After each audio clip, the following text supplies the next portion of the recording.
Bienvenue sur Aimez-vous, le podcast d'histoire de reconversion professionnelle. Je suis Emma Pala et j'accompagne les particuliers et les entrepreneurs dans leur transition professionnelle.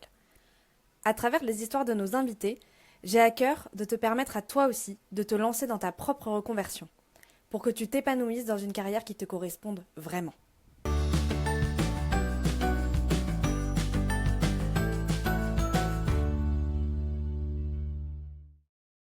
Salut Léna, bienvenue sur le podcast Histoire de reconversion professionnelle, merci d'être là. Avec plaisir, merci à toi. On va parler un petit peu de ton histoire. Est-ce que tu peux déjà dans un premier temps te présenter, nous dire ce que tu fais? Ouais, donc je suis Léna et je suis consultante en gestion financière d'entreprise, donc depuis 2 ans, un petit peu plus de 2 ans maintenant à mon compte. Et qu'est-ce que tu faisais avant? Et avant, j'étais comptable en cabinet expertise comptable. J'ai travaillé Ok, pendant 5 ans en cabinet expertise comptable. donc tu étais dans le salariat et tu es allée du coup dans l'entrepreneuriat il y a 2 ans. Exactement, il y a 2 ans et demi à peu près, parce que j'ai eu une petite phase de transition, on Ouais, verra. ouais, on va en parler. Du coup, qu'est-ce qui t'a fait choisir déjà ce premier choix de carrière dans la comptabilité? C'était quoi qu'est-ce qui t'a mené à ça? Ouais, alors en fait, j'ai toujours aimé tout ce qui était gestion d'entreprise de façon globale. J'étais plus jeune. Je faisais énormément de jeux en fait sur le téléphone en fait de gestion d'hôtel, gestion de spa, etc. Et en Ok. fait, j'ai toujours aimé vraiment toute cette partie vraiment gestion au quotidien d'une entreprise. Donc c'est là où je suis du coup partie après mon bac du coup sur un DUT GEA, donc vraiment Ok. administration des enfin gestion des entreprises et des administrations, que j'ai plutôt bien aimé parce que c'était hyper large, je voyais plein de choses, etc. Et en fait, j'avais des facilités sur toute la partie comptabilité Ok. et je Que me tu suis savais pas à la base que ça pouvait te plaire. C'était vraiment tu t'es découverte à ce moment-là, ce niveau compta.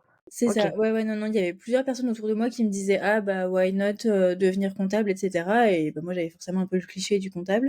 Ouais. Et du coup, je me suis juste dit, «Bon, bah, on verra», parce que bon, la comptabilité, ça reste entre guillemets aussi un langage particulier à apprendre, et cetera. Et je savais plus ou moins que si jamais, je voulais forcément derrière continuer dans cette voie-là, il fallait quand même déjà au moins que je comprenne les écritures comptables, et cetera. Et en Ouais. fait, au final, j'ai très vite capté, aussi parce que j'avais de bons profs, hein, on va pas se on va pas se cacher Ouais, non mais plus. c'est une logique quand même particulière, donc Ouais, c'est un peu comme les maths, quoi. Tu l'as ou tu l'as pas, c'est ça. et quand tu l'as, ça te semble évident, et quand tu l'as pas, tu te dis: «Mais comment ça fonctionne?» Parce que moi, je l'ai pas personnellement, la logique mathématique et comptable. Donc ouais, je me dis, je pense que c'est un peu aussi de l'ordre de, inné ou pas. Est-ce que c'est comme ça que tu réfléchis ou pas, quoi? Et toi, bah, finalement, tu découvert un peu ce talent-là, quoi. C'est ça, vraiment toute la partie compta pure, et après tout ce qui gravitait vraiment autour de contrôle de gestion, calcul des coûts, vraiment tout ce qui gravitait autour de cette partie-là, OK. je j'ai beaucoup aimé. Et en fait, dès ma deuxième année d'études, j'avais, bah, l'opportunité en fait de le faire en alternance. Donc je me suis dit: «Bah, let's go». Moi, en fait, ça me permet de pouvoir mettre en pratique aussi plus rapidement, parce que apprendre Mmh. par cœur, j'aime pas ça. Moi, j'ai besoin en fait de comprendre, et cetera, moi, c'est ma façon aussi d'apprendre. Je pense Ouais. que pour beaucoup, hein, mais moi, c'est aussi ma façon d'apprendre, de me dire: «Bah, je viens en fait comprendre pourquoi je fais ça, comment je le fais, et cetera». Et après, en fait, j'ai pas besoin d'apprendre. Et du coup, je me suis dit: «Let's go», je fais aussi une alternance, aussi pour Mmh. éviter de demander à mes parents de l'argent pendant mes études. Ouais, et puis c'est comme tu as identifié que toi tu apprenais en appliquant, c'est tout bénef, ça répond à tes besoins et ça te permet aussi d'avancer plus vite, d'être plus dans un environnement qui te convient mieux, finalement.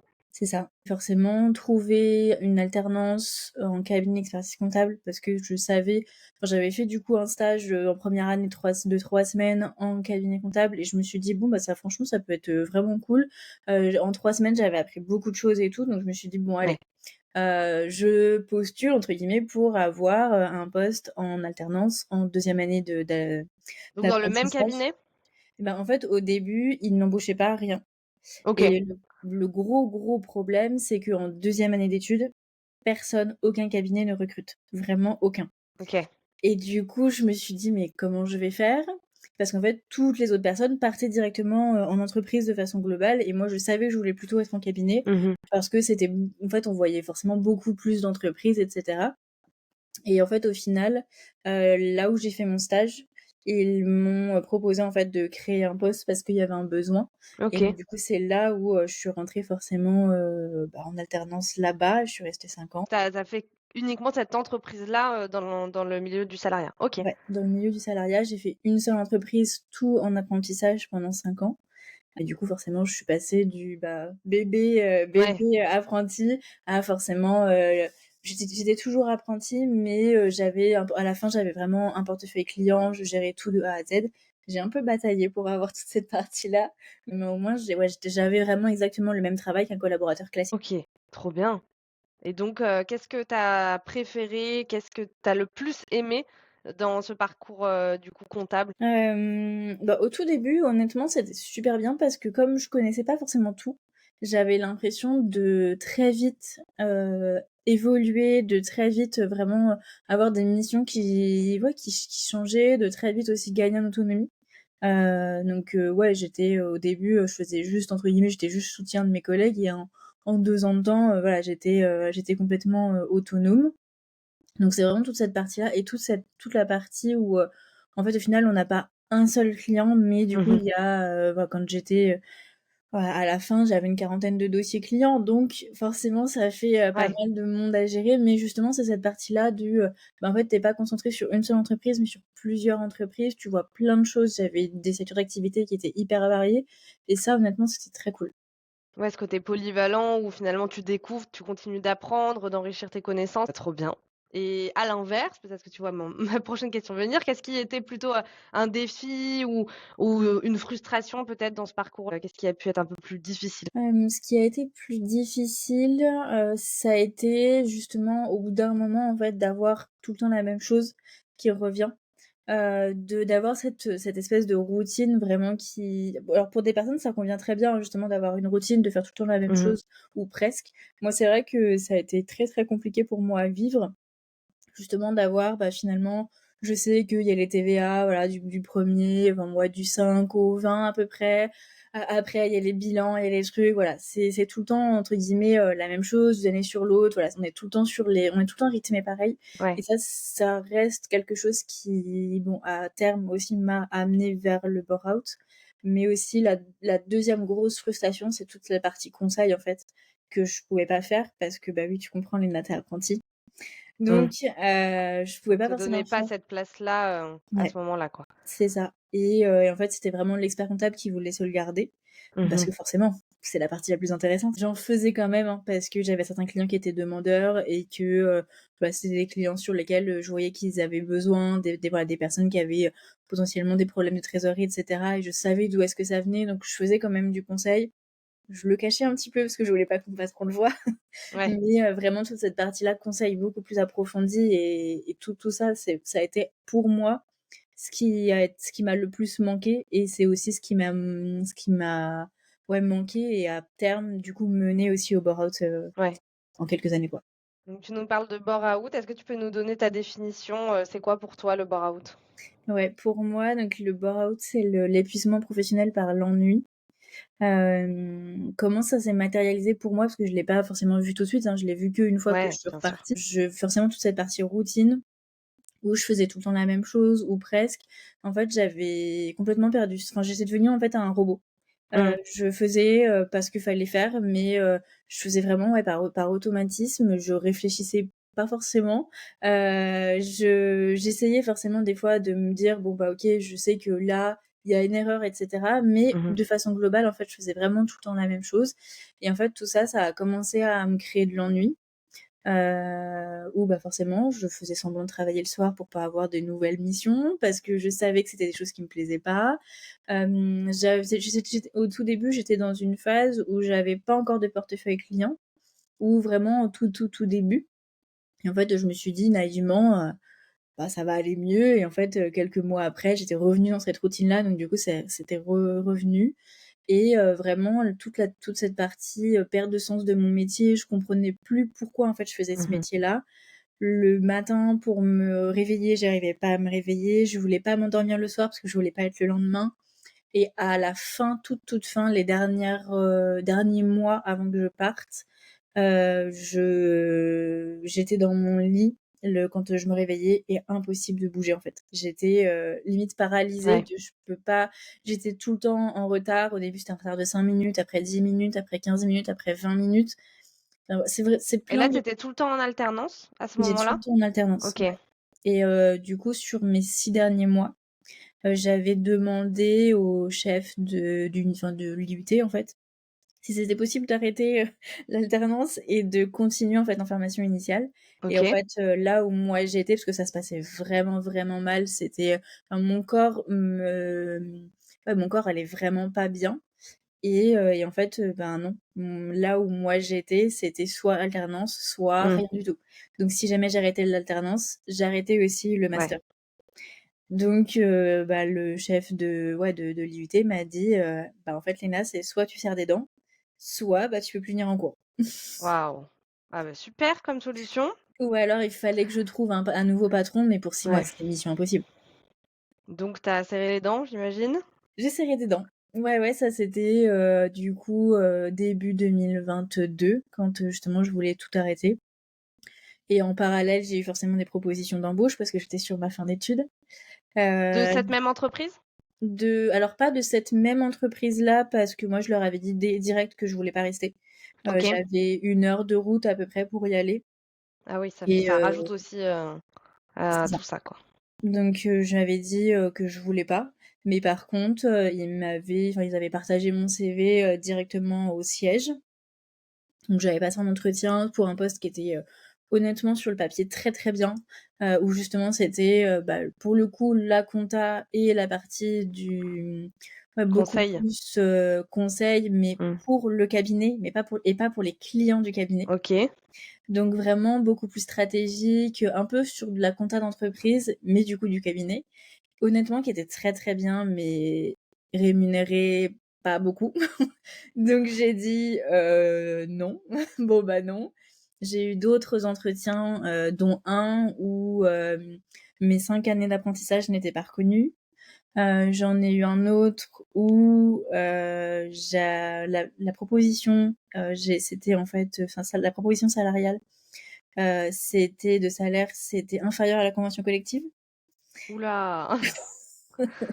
Ouais, OK. j'ai eu pas Ouais, mal, donc j'ai eu pas mal de petites choses et c'est là où en fait je me suis dit, il est hors de question que je sois esclave d'un patron parce qu'on sait qu'en cabinet comptable, voilà, les experts comptables ne rémunèrent pas correctement. mmh. Donc voilà, j'ai dit, il est hors de question que je sois esclave d'un patron, que j'enrichisse quelqu'un d'autre. Donc je me suis dit, bon, bah, je vais faire une reconversion professionnelle. Dans quoi, je ne sais pas. Et c'est là où j'ai réussi en fait à poser tous mes congés, etc. Et je suis partie fin juillet 2022. OK. Et là, tu termines du coup le master, Ouais. tu termines l'entreprise et qu'est-ce qui se passe? Et du coup, alors quand je suis partie en juillet 2022, vu que j'étais sur une année où en fait mes années scolaires se terminaient en octobre. OK. Donc en fait, j'avais réussi, vu que j'avais une partie révision, etc. J'avais mes examens fin octobre et tous mes congés, etc. J'avais pu voilà remonter. J'étais pendant 3 mois payée par mon patron à pas y aller. C'était plutôt cool. Oui, j'imagine et puis ça Mhm. écourte du coup sur la période des 6 mois où tu devais, serrer les dents, finalement ça la divise par 2 et c'est quand même plus agréable, quoi. C'est ça. Et du coup, bah en fait, quand je suis partie en juillet, les 15 premiers jours du mois d'août, bah, j'ai pris des vraies vacances parce que je savais en fait que j'allais en avoir besoin. Comme je savais pas où est-ce que je m'en allais, parce que je me suis dit bon bah 1er novembre, entre guillemets, je suis au chômage. Je sais pas entre guillemets ce que je vais faire après. Et forcément j'avais aussi mes révisions d'examen. Et en fait en parallèle j'ai eu plusieurs personnes qui savaient que j'avais travaillé en cabinet avant. Et en fait, qui se sont dit, ben, tu vas peut-être pouvoir m'aider, Léna, sur toute la partie conseil, parce que forcément, vu que le cabinet, c'est hyper formateur, j'ai eu plusieurs demandes comme ça, vraiment sur des missions hyper intéressantes. Et Et du coup, d'entreprise ou ouais, de OK. non, d'entreprise, vraiment des chefs d'entreprise qui me connaissaient en fait et qui sont venus vers moi et qui voulaient, entre guillemets, vraiment toute cette partie Et ils te conseil-là. connaissaient du fait, que tu avais travaillé dans le cabinet? C'était ton réseau de Non, Du salariat ou pas du tout? c'était Il vraiment venait le d'où? réseau perso. Le OK, réseau perso, des amis de mes parents, des amis de connaissances. OK, trop bien. Heu, ouais. Et donc voilà, je suis vraiment passée sur, cette phase de, je sais pas ce que je vais faire de ma vie à potentiellement, voilà, cette petite idée-là qui commençait à germer. Mmh. Mais forcément la peur de me dire, «OK, je me lance dans l'entrepreneuriat, je sais pas où est-ce que je m'en vais». Après j'avais très vite aussi calculé qu'en 2 jours et demi de freelance, j'arrivais en fait à gagner autant que ce que j'aurais eu si jamais j'étais en cabinet. En cabinet, ouais. Donc Donc je là, me en suis fait, tu dit rendu ouais. dans la timeline, t'es rendu en novembre quand on te demande des conseils ou t'es encore, en alternance, même si tu travaillais plus parce que tu avais posé tes congés? Je suis encore officiellement en OK. alternance. Et donc là, tu es déjà, en train de faire des missions de freelancing, donc tu ouvres déjà une société? Enfin, une entreprise individuelle? Alors j'ai eu les propositions, OK. mais psychologiquement, je voulais pas en fait interférer avec Mmh. mes révisions parce que, ben, forcément, j'étais sur le master de enfin, je dis master, mais c'est niveau master et en fait, c'est un diplôme qui est quand même hyper hard. On est à 30 de taux de réussite chaque année, donc je voulais Ah entre ouais. guillemets «mettre toutes les chances de mon côté» aussi, et je me suis dit, «Si jamais je dois, voilà, avoir des missions et cetera», j'avais déjà plus ou moins préparé pour qu'au 1er novembre, j'ai justement toutes ces missions-là de freelance qui OK. arrivent. Mais j'étais vraiment focus sur ma partie, révision entre les 2 quoi. Parce que je me Ouais, suis tu priorisé et puis, si les gens voulaient vraiment travailler avec toi, ils pouvaient attendre 2-3 mois, quoi. c'est ça. Avec le recul, je me dis: «J'aurais peut-être dû avoir, un petit peu de chiffre d'affaires avant pour cumuler avec le chômage», mais bon. Ah oui, oui, oui, c'est vrai qu'il y a aussi, ouais, il y a plein de petites, astuces administratives quand on démarre, mais bon, à ce moment-là, ta priorité, c'était le diplôme et il faut aussi, s'écouter. J'ai l'impression que tu écoutes pas mal aussi ton corps, les signaux et de faire attention, à tout ça. Donc si à ce moment-là, tu étais pas prête, c'est C'est ça ça. sert à rien de forcer non plus, quoi. Tu forçais déjà depuis 3 mois, donc Disons que je forçais depuis, quand je suis partie en juillet 2022, ça faisait 2 ans en fait que, ouais, à peu près. Quand j'ai plus ou que ça moins, avait voilà, pris commencé? du recul, ouais, Mmh. ça faisait à peu près 2 ans que ça avait commencé et que ça avait vraiment commencé à s'installer, les premiers signes et cetera. Donc forcément, 2 ans de burn-out, on n'en ressort pas non plus comme ça, quoi. Ouais, donc tu disais que tu avais pris un peu des vraies vacances pour te reposer. Ensuite, tu révises, tu passes les examens Ouais et tu les as? et non, je ne les ai pas. Ah! Et non, non, non, je n'ai pas en fait, il me manquait, 3 points, OK. pour justement valider ce précieux diplôme. Et il y a pas de rattrapage pour 3 points? Non, pas de rattrapage, non, non, ce diplôme-là, il y a pas de rattrapage, il y a pas de jury. Si jamais tu es à 9,99, tu dois repasser pour 0,25 Et tu dois repasser toute l'année? Tu dois et refaire toute du une coup année? et en fait, tu choisis les épreuves que tu veux repasser. OK. Donc moi, j'avais eu, 9,80, un truc comme ça. Forcément avec les coefs et cetera. Il me manquait 4 points et en fait, quand j'ai vu ça, forcément, c'était la douche froide parce que je me suis dit, «Ouh là, bah, du coup, j'ai pas mon diplôme, mais en même temps, l'avoir en 2 ans, c'est hyper compliqué. Enfin 30 Mmh. de réussite, faut pas l'oublier» et donc du coup, toute l'année 2023, elle a été consacrée à j'ai du coup des missions freelance, mais du coup, je OK. conservais au moins 1 jour et demi, voire 2, par semaine sur mes révisions et du coup, bah, le reste du temps, c'était vraiment, bah, sur, des missions clients et cetera. Ça a été hyper compliqué parce que j'avais énormément de demandes, mais du coup, il Ouais. fallait quand même que je garde du temps pour, réviser, et en fait, j'avais choisi une matière, que je savais, en fait, que j'avais pas eu la première fois et je sais pourquoi je l'avais pas eu.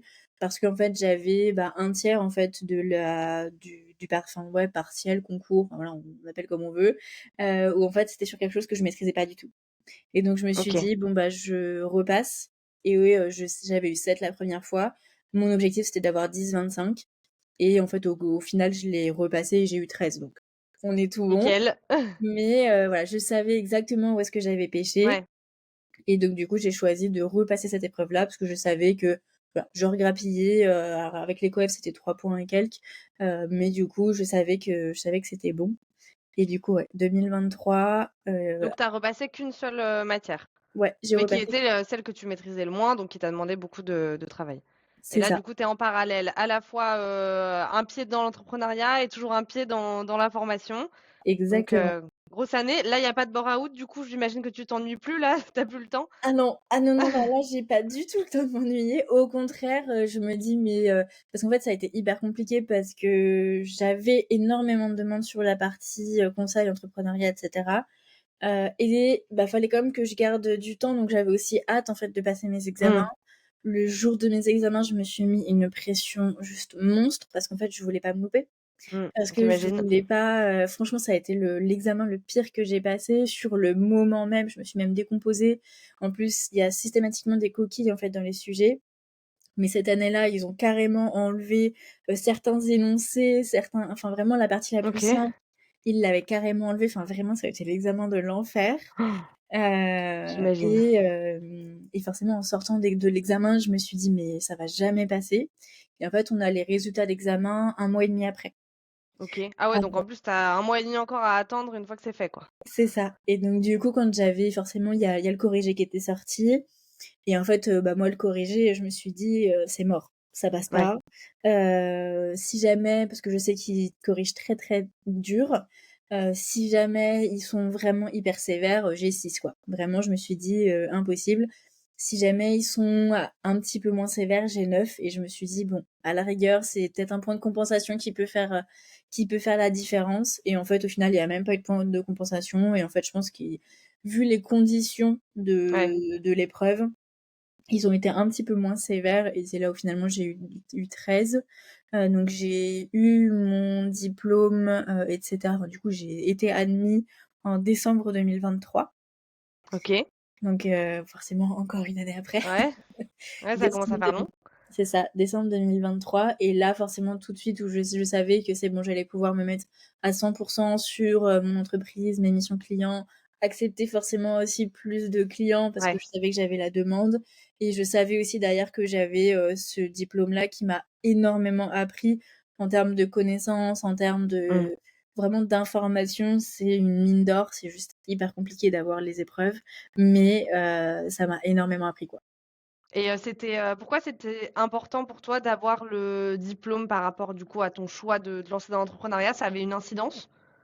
Alors ça avait pas forcément une incidence pour mes clients parce que, bah, mes clients, Ils ouais, te faisaient déjà confiance, en fait, c'est ceux ça, ceux ils qui me étaient faisaient là? déjà confiance. Ils avaient pas forcément à aller regarder mes diplômes, ni rien. Au contraire, en fait, vraiment, c'est pas du tout ce qu'ils vont regarder.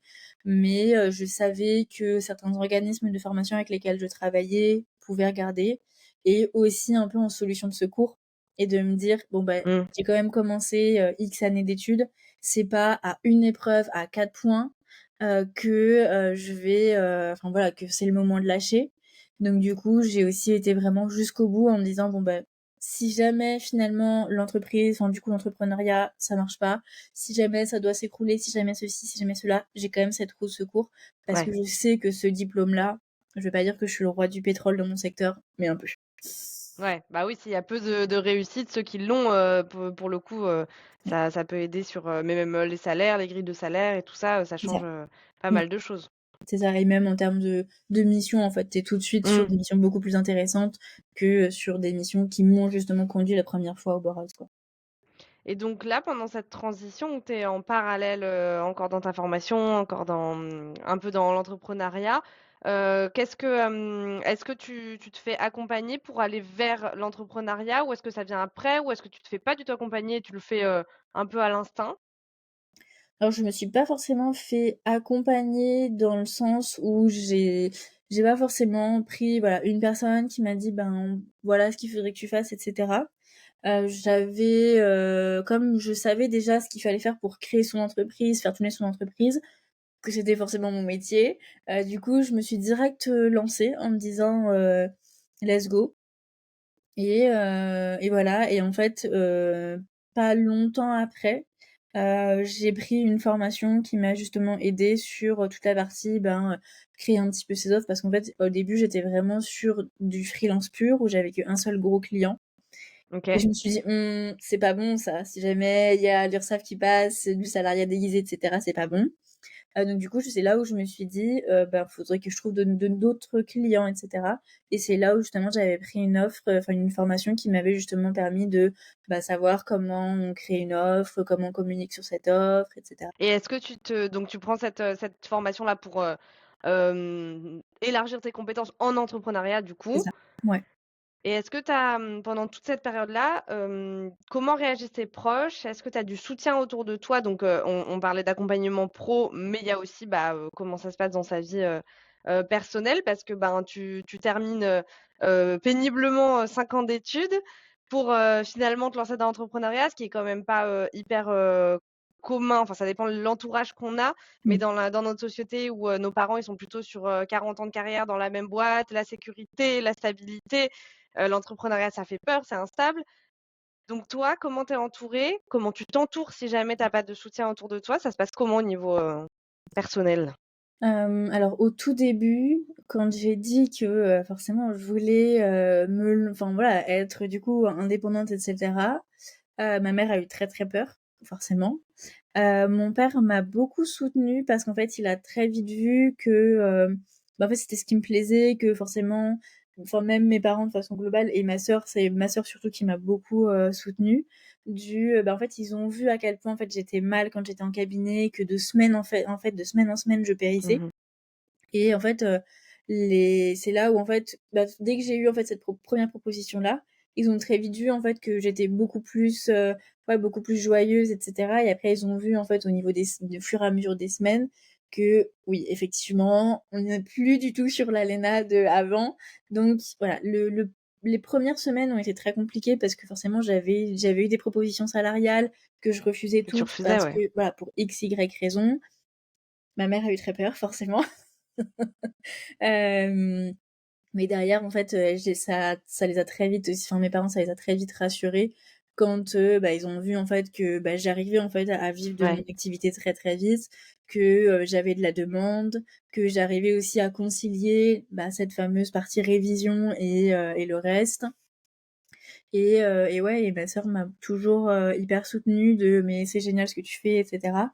Donc voilà et c'est entre guillemets «les seuls soutiens que j'ai eus» parce que toutes les personnes avec qui, j'étais, en cours, bah, forcément vu que j'étais sur un chemin complètement différent, parce qu'eux Mmh. en fait avaient tous signé des CDI. Moi ça me faisait peur d'avoir justement de signer ce fameux CDI, non, surtout pas et en fait, j'ai eu beaucoup de personnes qui m'ont tourné le dos, qui se sont moquées de moi, vraiment en mode: «Ah regardez-la, elle se lance dans l'entrepreneuriat, elle se croit meilleure que tout le monde», sauf qu'en fait, ben, aujourd'hui et 2 ans après, bah, ils sont plus un peu en admiration de se dire: «Ah ouais, elle a quand même fait son bonhomme de chemin, toute Ah seule». ouais, mais la différence, hein, ça fait toujours peur malheureusement. Mais du coup, ouais, tu pas aidée au niveau en tout cas, de Non, la formation et de la voie un peu, classique, que ce soit l'entreprise dans laquelle tu étais, le BTS qui t'aidait pas non plus, à sortir d'une situation compliquée et tes camarades qui te soutenaient pas non plus.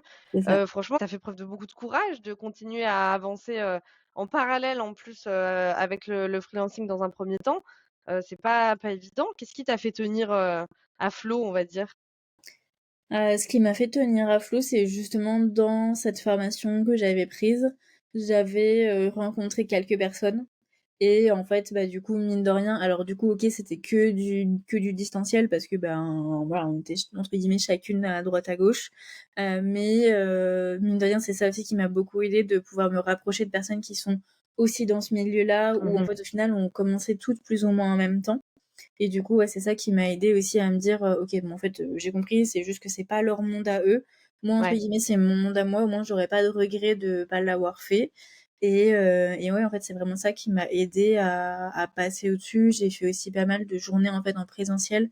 Toute l'année 2023, dès qu'il y avait des journées en présentiel, que je savais, j'y allais, en fait, Ouais, donc tu t'es mine de rien. créé un entourage entrepreneurial pour pouvoir, baigner dans ce monde-là et pas avoir que des gens qui comprennent pas, quoi.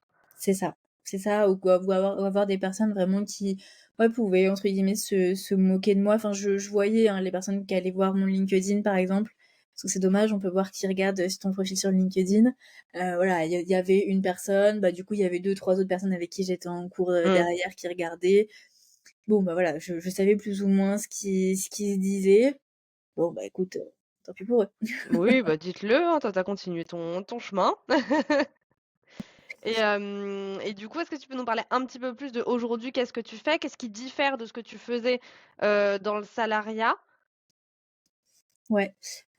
Du coup, bah, quand j'étais en fait en cabinet, je faisais tout ce qui était mission légale. Donc, je faisais la saisie de factures, je faisais les déclarations de TVA, je faisais les bilans, etc. Et en fait, tout ça, vu que je ne suis pas expert comptable, parce que c'est le niveau doctorat, OK. je n'ai pas le droit de le faire.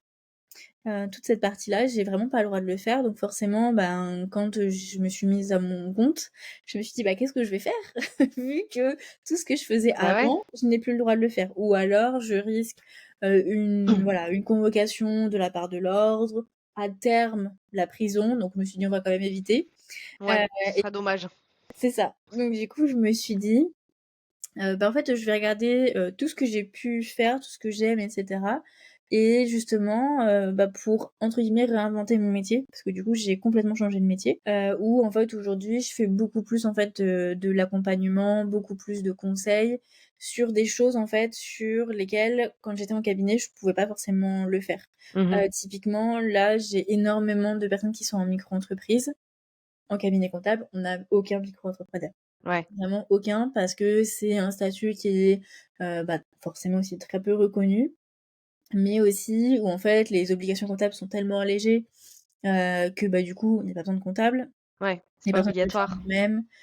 Il y a toute la partie déclaration de TVA, c'est tellement facile à faire aussi en micro-entreprise que, bah, on va pas forcément le déléguer à un expert comptable, enfin, entre Mmh. guillemets, c'est pas assez rentable pour eux. Donc voilà, il y a toute cette partie-là où je me suis un petit peu nichée aussi sur les personnes aussi qui sont en micro-entreprise parce que c'est des personnes qui sont pas du tout accompagnées et vraiment toutes les personnes qui sont en phase de développement parce que, bah, encore une fois, c'est des personnes qui sont pas du tout accompagnées par des experts comptables. Et après, je viens aussi en fait en soutien et en complément de l'expert comptable pour justement venir beaucoup plus sur des sujets au quotidien en fait parce que bah, l'expert comptable va jamais te dire si jamais tes tarifs sont bien tarifés, enfin sont bien mis, si jamais ton entreprise est rentable, où est-ce que ça pêche exactement, etc. Et c'est là où vraiment je me suis dit bah, je veux faire beaucoup plus de l'accompagnement au quotidien des chefs Mmh. d'entreprise et pas uniquement parce que c'est ça aussi que je reproche à la compta de tout le temps en fait travailler sur ce qui est passé et là où en fait moi je le sais et je le vois en fait avec tous mes clients et ma cible, on a besoin aussi de savoir ce qui va se passer dans les prochains mois, chose qu'on peut pas avoir quand on est que sur la compta, et ouais vraiment, je suis partie un peu de ce constat-là, j'avais un plombier dans mes clients quand j'étais en cabinet, OK. qui faisait énormément d'argent, vraiment. Alors énormément, je me comprends, hein, mais en fait, il faisait pas assez de relance client, donc du coup tout l'argent était dehors. Ah OK, Au moment il payait pas ses clients? Bah, en fait, ses clients ne le payaient pas Ouais. et du coup, bah, à chaque fois quand il y avait la régularisation d'URSSAF, bah, à chaque fois je devais lui dire: «Bah, là, faut peut-être faire un petit peu de relance client, vous allez voir, ça va être, voilà, X euros qui peut rentrer facilement et cetera» et en fait, je suis vraiment partie aussi de ce constat-là et de me dire: «En fait, il manque énormément de conseils, en fait, en Ouais. cabinet» et en fait, voilà, j'en ai fait aussi ma force. Donc aujourd'hui, tu es plus sur le côté conseil, stratégie, Ouais, que sur le côté opérationnel que tu peux pas faire, légalement, exactement, avec le diplôme que tu as. Et est-ce que ce exact. doctorat, il te fait de l'œil? Tu as envie de le faire? Tu as eu envie ou c'est pas du tout, dans tes projets? Au tout début, quand j'ai commencé mes études, c'était un petit peu mon objectif de me dire: «Allez, je veux être expert comptable» et cetera et en fait, maintenant avec le recul, là, actuellement, je suis pas forcément, prête à le faire, j'ai pas forcément envie de le faire. Je ferme pas la porte à peut-être que dans plusieurs années, voilà, peut-être que je le ferai dans plusieurs années, mais en tout cas actuellement non et aussi parce que j'ai vu, la qualité de vie de mes 2 anciens patrons, parce que du coup, j'ai eu un 1er patron et après forcément il est parti en retraite, donc c'est un autre qui est arrivé, qui a pris sa place. OK. Quand j'ai vu en fait leur qualité de vie, je me suis dit: «Je ne veux pas ça». Ça t'a pas donné envie? Non, non, non, disons qu'il y a donc le 2e que j'ai eu, il a eu des jumelles et en fait, il les voyait pratiquement jamais parce qu'en fait, il Ouais. travaille du lundi, 12:00 au dimanche 23h59. Oh là Et là, en quelle fait, je me horreur. suis dit, «Il est hors de question que j'ai cette vie, et ouais, non, je voulais pas.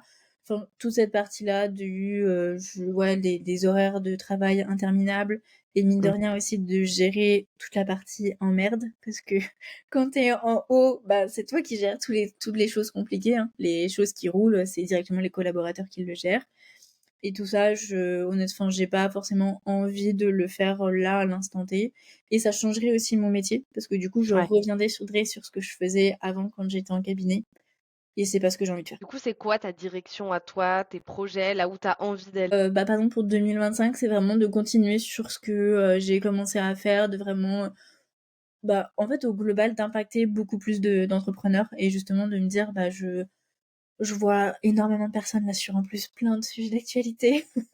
Et Ouais. justement, les personnes sont très vite en fait, désarmées en fait parce elles savent pas ce qu'elles doivent faire, elles savent pas comment le faire. Mmh. Vraiment justement de pouvoir impacter, beaucoup plus de personnes et d'accompagner beaucoup plus de personnes sur toutes ces problématiques-là, parce que, personne le fait quoi. Et moi en tout cas, c'est quelque chose que j'adore. Et sur le du plus long terme, tu as déjà réfléchi un peu à l'objectif ou les objectifs que tu voudrais atteindre, avec ton activité? Puisque vu que c'est un métier que tu as plutôt créé de toutes pièces, tu penses que voilà, c'est quoi la suite? La suite dans les années à venir, j'ai pas forcément de vision à 2000 précise. Je sais que forcément ce sera faire grandir forcément la chose, impacter beaucoup plus, et cetera. Par contre, je sais aussi ce que je ne veux pas, dans le sens où, voilà, avoir une entreprise avec 15 salariés, honnêtement, là, à l'heure actuelle, c'est pas du tout ce que je veux. Mais tu aimerais bien avoir des employés quand même si c'est pas un gros, ou c'est plutôt tu te vois toujours toute seule à continuer, Honnêtement, je me vois avec, par exemple, comme là, tu vois, je peux avoir, avec, par exemple, des personnes qui sont en freelance, voilà, ou indépendants, Mmh. qui m'aident sur certains points, Ouais, mais de pas déléguer des choses, mais à d'autres personnes qui sont, elles aussi indépendantes, c'est ça. mais pas forcément de monter, voilà une entreprise avec des salariés. Non, non, non, pas non, pas entre guillemets «avoir des salariés». Enfin, à l'heure actuelle, c'est pas dans ma vision. Ça peut changer. Oui, ça les choses évoluent, ça bouge beaucoup. Voilà, pour le moment à l'image, à l'instant T, c'est plutôt ça. C'est ça.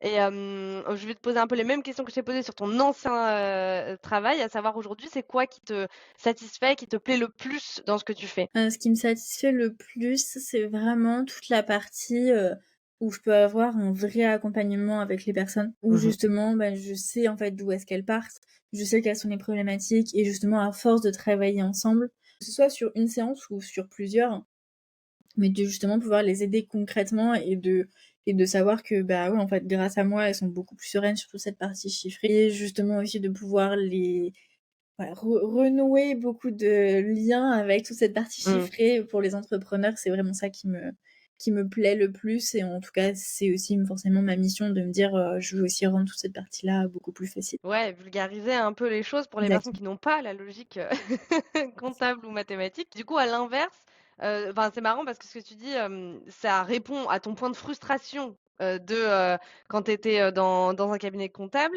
On va voir si ça marche aussi de l'autre côté. Quel est aujourd'hui, sur ton métier, ce qui est plus compliqué, ce qui est peut-être un élément frustrant pour toi ou des choses qui pourraient te manquer ou qui sont plus difficiles à gérer? Ce qui est le plus compliqué pour moi, hem, là, ces derniers temps, c'est surtout, en fait, d'avoir des personnes qui veulent absolument déléguer, mais qui sont pas à 2000 en fait, prêtes à déléguer, et OK. où forcément, en fait, de me retrouver avec des collaborations qui fonctionnent pas. Et bon, ça fait partie du jeu, hein, mais c'est vraiment cette partie-là où je peux pas aider non plus tout le monde parce que, Ouais. forcément tout le monde n'est pas prêt à déléguer, et c'est OK, hein, moi aussi, hein. Il y a certaines phases, certaines parties de mon entreprise que je n'arrive pas à déléguer, mais du coup, c'est vraiment cette partie-là où, qui est la plus compliquée pour moi parce que, je peux pas non plus me permettre de faire un tri, au début. Enfin, c'est pas du tout ma façon de faire. Le «tri» entre guillemets se fait naturellement. Il y a quand même malgré tout parfois, certaines personnes avec qui ça reste difficile de travailler, et toute cette partie aussi forcément, diversité de personnes, de pouvoir arriver à bien leur communiquer les informations de la bonne manière. Ouais. Typiquement, j'avais fait aussi de la formation en présentiel, et en fonction des personnalités, de pouvoir, répondre aussi à toute cette partie-là. C'est ça aussi le plus gros challenge. Ouais, bah, oui, parce que, quand tu parles, à l'humain déjà, tu as déjà beaucoup de contraintes, de communication, de messages et en plus tu rajoutes les chiffres qui en France est quand même un sujet assez tabou. L'argent, Ouais. tout ça. Donc oui, j'imagine que ça doit être assez challengeant de pouvoir, que chacun comprenne bien ton message et que tu puisses, travailler avec eux en bonne intelligence, quoi. C'est Mais, ça. l'avantage, j'ai envie de dire, de l'entrepreneuriat, c'est aussi de pouvoir, ben, choisir les gens avec qui tu travailles et potentiellement si ça marche moins bien et que tu arrives pas à mettre le cadre ou à trouver un terrain d'entente, tu as aussi le loisir quand ça fonctionne dans ton entreprise, parce que parfois on n'a pas trop le choix, on est obligé de prendre des missions même si elles nous plaisent moins, dans un premier temps. Mais si, tu arrives au moment où tu peux choisir, c'est quand même une liberté de se dire: «Bah, ça matche pas avec telle personnalité, bah, on va arrêter là, quoi». C'est quand même assez chouette de pouvoir dire ça. Ce n'est pas le cas avec un patron quand tu travailles en entreprise, tu peux pas dire: «Ah mon patron il est chiant, bon allez j'arrête de travailler avec lui». C'est ça. Disons que et pourtant, tu vois, en cabinet, j'ai eu justement plusieurs dossiers, qui en fait, qui m'ont été refourgués parce que personne ne voulait les faire. Que justement, j'avais, vraiment tout recadré et cetera. Forcément, j'ai mis énormément de temps parce que c'est hyper compliqué. Mais voilà, typiquement ces dossiers-là, je me dis quand j'étais en cabinet, je pouvais pas dire à mon patron: «Ah non, ça me fait chier, garde-le quoi». Ouais, c'est ça. C'est pas possible. Alors que là, bah, là, typiquement, je sais que enfin voilà, au 31 décembre 2024, j'ai, arrêté plusieurs collaborations clients parce que justement, en fait, ça allait plus, en fait, dans moi, ce qui me faisait vibrer et vice versa aussi et quand j'en avais justement discuté avec mes clients, bah, en fait, c'était aussi réciproque et bon, bah, c'est OK, on arrête entre guillemets «en bonne intelligence». J'ai le luxe, là, maintenant, de pouvoir choisir les personnes avec qui Mmh. je travaille et du coup, c'est très bien. Mais forcément, au tout début, c'était pas comme ça, hein. Au tout début, j'ai forcément pris des clients parce que, bah, fallait quand même que je puisse me rémunérer derrière, que je puisse forcément faire tourner le reste. Mais ça se fait et après, bon, bah, on voit par priorité, quoi. Mais c'est chouette parce que j'ai vraiment la sensation que tu écoutes vachement tes besoins, tu vois? Quand tu prends des décisions, il y a le côté évidemment rentabilité, business qui est hyper important, mais il y a aussi ce truc de, tu me l'as dit, avec tes mots et que c'est des mots que j'utilise aussi énormément, que ça te faisait plus vibrer, que c'était plus en lien avec, aligné avec toi, avec tes besoins et tout ça. Et ça, je trouve que c'est aussi hyper important, que ce soit salariat ou entrepreneuriat, de se dire: OK, là, il y a un truc, il y a un déséquilibre. En plus, toi, tu as vécu le burn-out, donc j'imagine que tu avais pas envie de retourner dans une situation, voilà, inconfortable comme ce que tu avais pu vivre. D'analyser, de se dire: il y a un déséquilibre justement et bah, quelles actions je peux faire? Qu'est-ce que je peux mettre en place pour, que ça colle mieux à mes besoins et c'est quels besoins qui sont pas satisfaits aujourd'hui? Et de réussir à jauger comme ça et à prendre des décisions et te mettre en action, pour ces points-là, je trouve que c'est hyper, bah, c'est aussi ce qui va rendre, ton activité pérenne parce que tu vas pas écouter que ta rentabilité, mais aussi là où toi tu as envie d'aller, avec qui tu as envie de bosser et je pense que ça, c'est vraiment le cocktail, parfait pour que ça fonctionne bien, quoi. C'est clair. Bah, disons que je suis un peu de la team, je préfère gagner moins, mais Mmh. justement où, justement enfin derrière ça se passe super bien avec j'ai des clients avec qui je m'entends super bien et cetera, que forcément faire énormément de chiffre d'affaires et où en fait derrière ça soit une corvée. Moi, c'est pas du tout ça. Justement, le fait d'avoir vécu le burn-out, je m'écoute beaucoup plus. Alors après, il y a encore des fois où je m'écoute pas, où je me dis: «Allez, si j'y vais quand même», puis en fait, Mmh. avec le recul, je me rends compte que ouais, non, il y avait tous les red flags possibles et imaginables Ah mais et quand on n'est pas prêt, on n'est pas prêt, hein, faut pas forcer. mais maintenant, je m'écoute quand même beaucoup plus. Il y a forcément des loupés de temps en temps, mais je Mmh. réajuste le tir, dès que je peux et ça se fait, quoi. Bon, même si tu as créé un peu, cette activité-là, est-ce que tu as une visibilité sur l'avenir de ton domaine? Qu'est-ce que tu penses que ton domaine va devenir, quelles sont un peu peut-être les opportunités ou les choses qui peuvent disparaître? Enfin voilà, c'est quoi l'avenir dans l'accompagnement, des entreprises et la gestion financière? Moi, je pense que enfin, c'est un secteur qui va pas du tout décliner, et l'intelligence artificielle me fait absolument pas peur parce que c'est un peu le grand sujet, du moment. Ça m'arrive, hein, de temps en temps de demander à ChatGPT ou autre, hein, certaines informations. Mais en fait, je tombe jamais sur les bonnes infos. Certains sujets très, très spécifiques en me Ouais. disant: «Peut-être que des fois ça pourrait me faire gagner un petit peu de temps justement sur la partie recherche» et en fait, je me rends très vite compte qu'en fait, sur moi, mon secteur d'activité, c'est tellement spécifique Ouais, c'est qu'en des fait expertises techniques en fait c'est ça. qui sont pas Ouais. remplaçables quoi. Puis il y a j'imagine aussi, énormément de cas, différents et en fait, il faut que tu t'adaptes à la situation, particulière de chaque Mmh. entreprise, de chaque entrepreneur qui, à mon avis, il doit y avoir plein d'exceptions qui confirment les règles.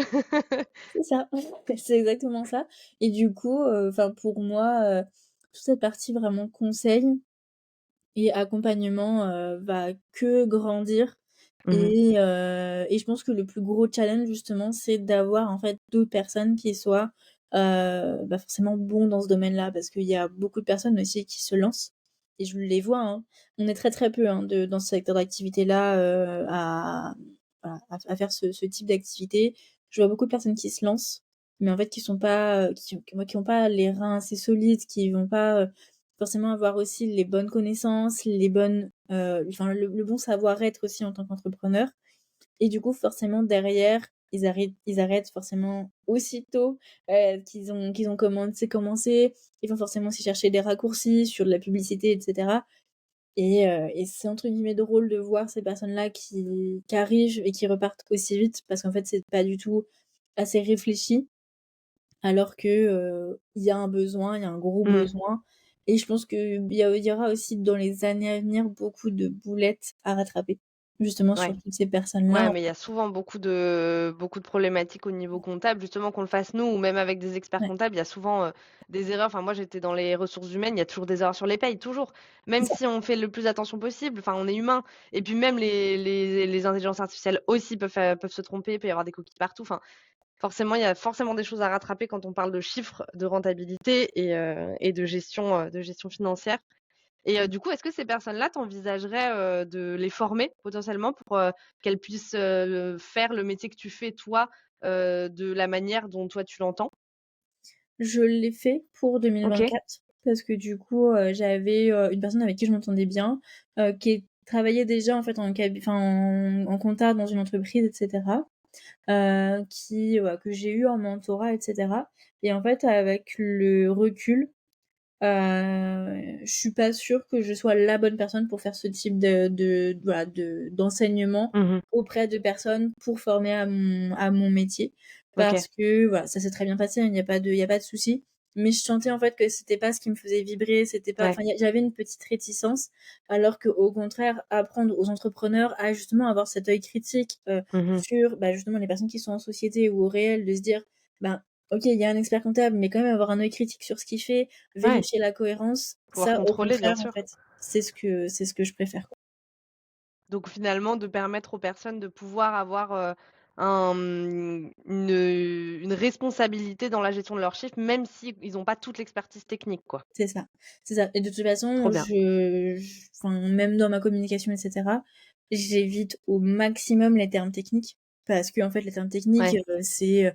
voilà, quand, forcément je travaille avec les experts comptables de mes clients, on parle entre nous avec les termes techniques parce que moi, je connais les termes techniques, on se comprend comme ça. Mais derrière, en fait, je donne très, très peu de termes techniques parce que le commun des mortels ne le comprend pas et je fais beaucoup de vulgarisation de tous Ouais. ces termes-là. Et après, une fois qu'on comprend l'idée, le but, c'est surtout aussi derrière que les personnes comprennent l'idée et si jamais elles ont besoin de faire une recherche sur Google, de pouvoir mettre les bons termes, Mmh. pour trouver les bonnes infos, sans forcément se bourrer le crâne de termes techniques parce qu'il y en a à l'appel et c'est pas le but, quoi. Trop bien. Donc vulgarisatrice de la compta. Exactement, vulgarisatrice de toute la partie, gestion financière, gestion de trésorerie, et vraiment rendre les entrepreneurs autonomes, mais pas forcément d'aller former d'autres personnes à mon métier, parce que c'est pas ce qui me fait vibrer. Et c'est quoi du coup tes offres? Qu'est-ce que tu proposes aujourd'hui comme service? Alors, qu'est-ce que je propose aujourd'hui? J'ai 3 grandes offres, 4 si on peut en rajouter une. J'ai la consultation sérénité où c'est une consultation d'une heure, où là on est vraiment sur un ou plusieurs sujets. On est, voilà, 1 heure, ensemble et voilà, on voit toutes les questions. Bien souvent quand les personnes réservent, je leur dis: «Écris sur une feuille toutes tes questions qui te viennent» et comme ça permet justement d'aborder, plein de sujets.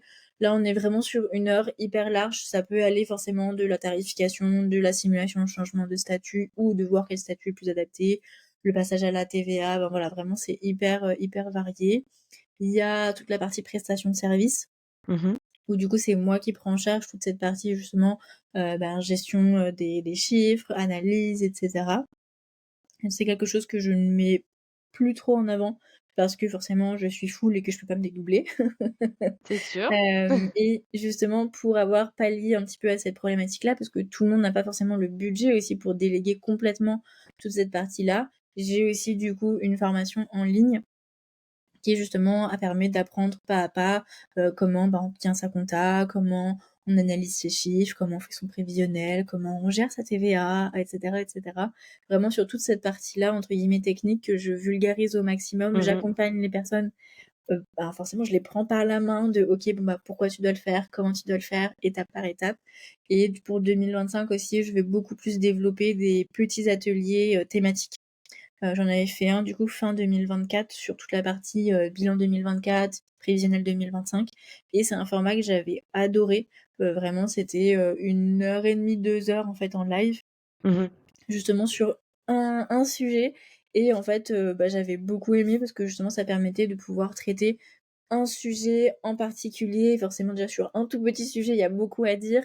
Voilà, j'ai d'autres idées forcément de thématiques pour 2025 et c'est quelque chose aussi que je veux pouvoir développer parce que forcément tout le monde n'a peut-être pas envie aussi d'apprendre complètement parce qu'il y a des personnes qui ont déjà en fait des appétences sur cette partie-là et c'est très bien. Donc voilà. Trop bien. Et pour, le petit contexte aussi, moi je suis du coup dans ta formation, Yes. pour apprendre à gérer mes chiffres parce que comme je l'ai dit et répété, je n'ai pas la logique mathématique et la compta. Pour le coup, j'ai fait aussi des études, de gestion, d'entreprise, en DUT aussi. J'ai fait GACO moi, donc gestion administration et des commerces ou commercialisation, bref, je sais plus comment il s'intitule, mais c'est un peu entre GEA et Tech Deco quoi, en gros. Et la compta, je comprenais rien et donc je me suis, rapprochée de toi pour m'aider, m'accompagner. Je fais aussi des consultations sérénité sur des sujets hyper, précis, me concernant et pour le coup, ouais, tu es la seule personne qui vulgarise, qui explique, pourquoi il faut faire les choses et pas que: «Fais ça». Parce Mmh. que ça aussi, on le voit beaucoup, notamment dans, bêtement, l'URSSAF, il faut déclarer ça, mais on ne sait pas pourquoi, on ne sait pas à quoi servent les charges qui nous sont prélevées et cetera et donc là, ce qui est intéressant, c'est de vraiment comprendre, moi qui n'ai pas de comptable, et parce que je suis en micro, entreprise et ben, je peux comprendre mes chiffres, les analyser et surtout et ce que tu as mis, le doigt dessus tout à l'heure qui est, je pense, ta grande force, c'est d'analyser ce qui va se passer après et d'anticiper, les Mmh. choses qui peuvent arriver pour anticiper les passages à la TVA, pour anticiper, les nouvelles lois, réglementations, que l'État peut mettre, en œuvre et ça, c'est hyper intéressant parce qu'on se focalise pas que sur qu'est-ce qui s'est passé. On analyse évidemment le passé pour, améliorer, le futur, améliorer sa rentabilité, faire des bons choix et prendre des bonnes décisions et moi, ce qui m'a vraiment le plus aidé, c'est ce côté, gérer la trésorerie pour savoir, combien j'ai et combien je peux investir, combien je peux utiliser, comment me rémunérer et cetera. Donc ouais, je conseille, petit instant promo, je conseille, fortement, aux personnes qui, n'ont pas la capacité de déléguer, d'aller se former parce que c'est vraiment hyper intéressant et ça permet aussi de mieux maîtriser son entreprise et donc de, ne pas, abandonner ou de ne pas être dans une situation où on est obligé de la fermer parce qu'elle est plus rentable. Justement, on essaye d'avancer, pour que ça soit, le plus, rentable possible et le plus pérenne possible, dans le temps. C'est clair. Puis il y a même aussi toute cette partie, puisque forcément tout le monde n'a pas forcément le budget pour déléguer, mais même pour déléguer, et moi je l'ai vu justement sur certaines collaborations en fait qui se passaient mal, parce qu'en fait les personnes ne savaient pas exactement ce qu'il y avait à déléguer, etc. Alors que là en fait justement sur toute la partie formation, ça permet d'apprendre à ça et de savoir qu'est-ce qu'il y a concrètement à faire avant justement de pouvoir le déléguer, parce que c'est bien en fait de déléguer des choses par exemple, mais si jamais tu sais pas toi-même le faire, Mmh. c'est moyen moyen quoi. Bah oui, tu peux pas voir où il y a des potentielles erreurs ou si la personne elle, elle connaît bien son job ou pas, même pour choisir parce que déléguer c'est bien, mais il faut pas déléguer à n'importe qui, n'importe quoi Mmh. et donc connaître, maîtriser les bases du sujet qu'on a envie de déléguer, ça permet aussi de choisir la bonne personne à qui déléguer. Je pense que c'est hyper important ça d'avoir au moins des bases. Après voilà, moi j'aime pas le côté technique, ça m'intéresse pas dans tous les sujets. Moi ça me saoule d'aller dans le côté technique. Donc si un jour ça devient trop technique pour moi, je le délèguerai à quelqu'un qui est, beaucoup plus expert dans le sujet, mais au moins moi j'ai compris comment ça marche et je sais que, la personne à qui je délèguerai, je sais aussi ce que moi j'attends de la personne. Un peu le cahier des charges qu'on a envie de donner, à une personne à qui on va déléguer parce que si on lui dit: «Bon tiens, je te délègue mais tu fais comme tu veux», après on lui donne une partie de notre entreprise aussi. Donc il y a une partie de ce qui va, des conséquences qu'il va y avoir derrière qui sont données à une personne, donc c'est hyper important d'avoir, la maîtrise aussi sur ces éléments-là, je pense. Surtout sur cette partie chiffrée, moi je vois bien trop de personnes qui se disent je délègue, je veux plus voir cette partie chiffrée. Mais si, en fait, c'est pas parce que tu es chef d'entreprise que, tu le délègues que t'as pas enfin, faut quand même savoir ce qui se passe en termes de chiffres. OK, à la Mmh. rigueur, c'est dans voilà, dans le meilleur des cas, tu veux pas du tout gérer cette partie-là. Tu as quelqu'un qui te fait un reporting. OK, why not? Mais faut quand même savoir ce qui se passe parce que Beh, oui. ça reste, à mon sens et c'est aussi la grosse, grosse problématique que je voyais quand j'étais en cabinet, des entrepreneurs qui ont 0 pilotage d'entreprise et forcément derrière, en fait, on se retrouve avec des entreprises qui sont pas assez rentables, qui sont en perte et cetera. Alors que justement, en passant un petit peu de temps tout au long de l'année, on peut forcément rectifier le tir et éviter à terme la liquidation judiciaire. Oui, c'est sûr. J'imagine. Et du coup, quel, conseil tu pourrais donner aujourd'hui aux personnes qui ont envie, potentiellement de se reconvertir? Donc que ce soit là, ce qui est intéressant, c'est que toi, tu as créé ton métier, aussi. Donc quels conseils tu pourrais donner à des personnes qui, voilà, sortent d'études comme toi et qui, auraient envie de faire leur métier, mais différemment et qui auraient besoin du coup de remettre en question tout ça et de créer peut-être de toutes pièces, une nouvelle activité? Comment tu pourrais les aider? Enfin les conseiller? Je pense qu'il faut surtout, en fait, être ouvert à tout ce qui se passe et parce que moi, c'est honnêtement, c'est ça qui m'a le plus aidée d'être, ouais, d'être suffisamment ouverte d'esprit et de me dire: «Bon, bah, je vais discuter avec un tel parce que, bah, entre guillemets, mes parents m'ont parachuté avec cette personne-là». Mais d'être suffisamment ouvert et justement de me dire, bah, sans forcément attente ni rien, mais justement, bah, OK, en fait, on s'entend bien et cetera. Cette personne-là a une entreprise. Bon, bah, potentiellement, il y a peut-être moyen de faire des choses ensemble ou pas, hein. J'ai forcément aussi des personnes avec qui il y a rien eu, mais ça m'a permis aussi de comprendre vraiment les besoins et aussi de moi aussi affiner mon discours et je pense que le meilleur conseil que je peux donner, c'est vraiment d'être, ouais, suffisamment ouvert pour justement savoir se créer des opportunités Mmh. et de pouvoir vraiment, bah, d en fait, tout est bon à prendre forcément. Après, il faut arriver à faire le tri entre ce qui est utile et ce qui ne l'est pas, Ouais. mais justement de se dire: «Ben, OK, là, je sais que telle personne» et moi, je sais que mes 6 premiers mois, j'ai discuté avec énormément d'entrepreneurs, qui allaient se lancer, qui sont déjà lancés et cetera, sans vouloir vendre parce que déjà, juste toute cette partie-là vente, moi, enfin, je fais pas. C'est vraiment toute cette, les personnes viennent directement à moi parce qu'elles aiment qui je suis, le message que je veux porter et cetera. Mais justement de pouvoir déceler les problématiques en discutant avec les personnes parce que, bah, j'ai mon domaine d'activité, mais ça marche pour tout, hein, de se dire, bah, OK, quelles sont finalement les problématiques et après derrière de pouvoir créer quelque chose qui nous plaît et qui peut aider. Il y Ouais. a que à mon sens, en étant vraiment suffisamment ouvert pour les opportunités qui peuvent arriver, que ça peut se faire. Et du coup, écouter les besoins pour que ça coïncide, parce que c'est bien d'avoir une idée où on se dit: «Waouh, ça c'est génial, ça me fait vachement vibrer», mais si en face, il y a personne qui est intéressé pour mettre de l'argent sur, cette idée, ça marchera pas quoi, ça il faut rencontrer son «public» entre guillemets. C'est clair. Et est-ce que tu penses que la reconversion professionnelle est accessible à tout le monde? Pour moi, j'aurais tendance à dire non. OK. Parce que, et je le vois dans, voilà, dans mon entourage, de façon globale, hein. Pour moi, ça reste quand même accessible à tout le monde. Mais il y a certaines personnes, et certains caractères qui voudront pas changer. Qui Ouais. voudront pas en fait, qui sont dans, bah, dans certaines choses qui leur convient pas, mais qui vont rester dans cette partie-là que ça leur convient pas parce que c'est plus confortable que de changer. C'est ce que Heu, j'appelle la zone de confort inconfortable. c'est ça et du coup, c'est pour ça que je dis non dans le sens Mmh. où, bah, à 100 non.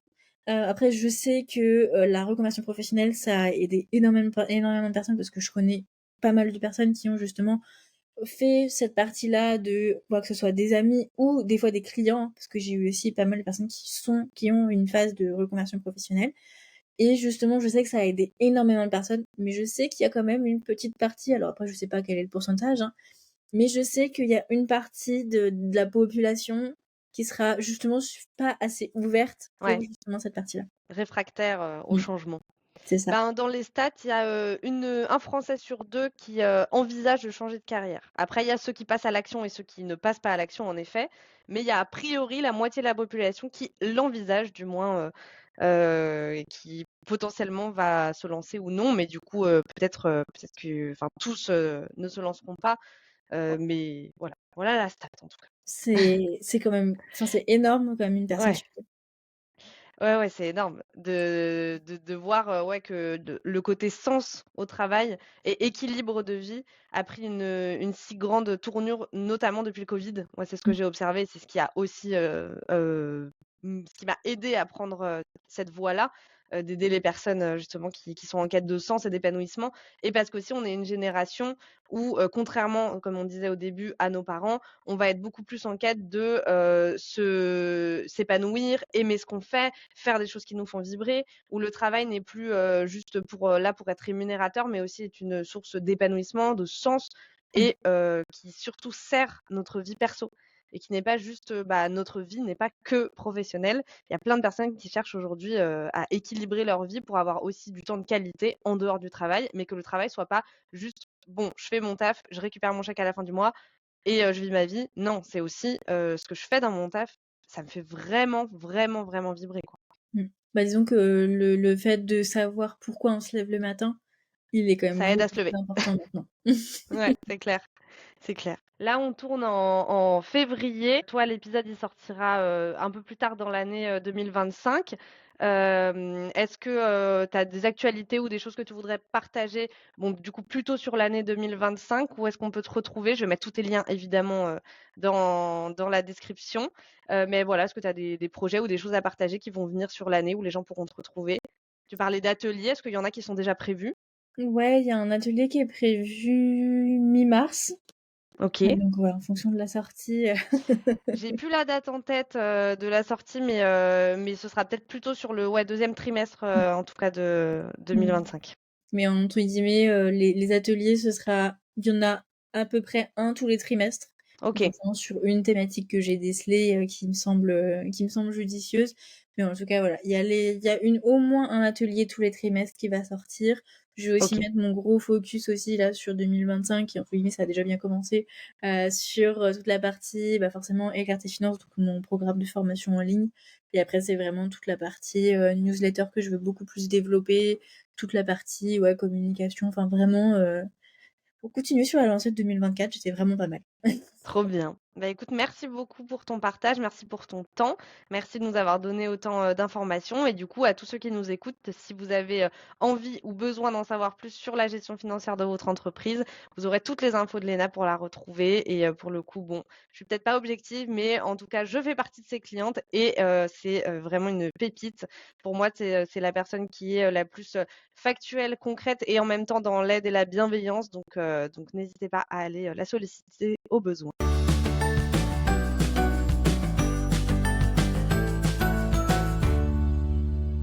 Merci pour ton écoute. On se retrouve prochainement pour un nouvel épisode du podcast Aimez-vous, histoire de reconversion professionnelle.